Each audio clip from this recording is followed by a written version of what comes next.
Yo, I ben. Ijin dia lor. No. Jorot, buko dia lor nyan bim. Aku dia ku Bullen. Kani chol culture chu wepe. King Bullen. Chike the Baddest. Oga I ben ke culture.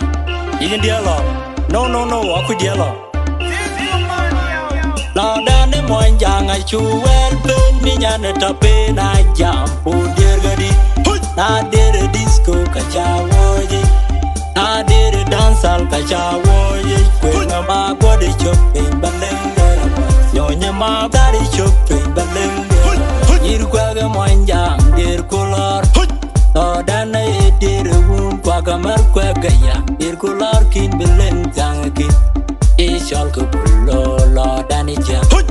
Mabura ma kuru mati. You're the cake in the idea. In the band and the culture.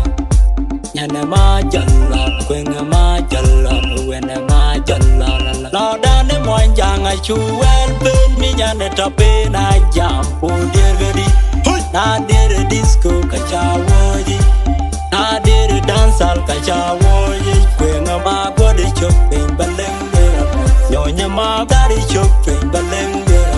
Baketan buko diare kabulo, ikwa pin, papara pin.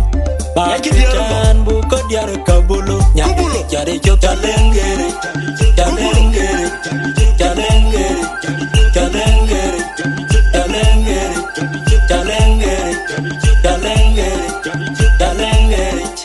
Lordane moin jang I chew well, burn me and the top in I jump. Oh dear goody. Na dere disco kachawoji, na dere dansal kachawoji. Kwenga ma gwadi chopping balengera, nyonya ma gadi chopping balengera. Donga wo balor nga tiet kelek, dara bu dira beran kui lor kaye ngom dwat.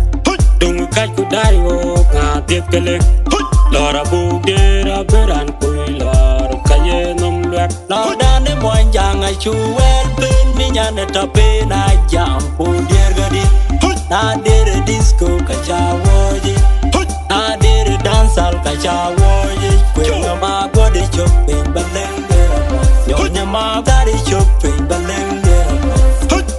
Yo, I ben. Ijin dia lor.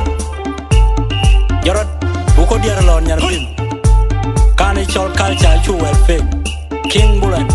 Chike the Baddest. Oga I ben ke culture. Ijin dia lor.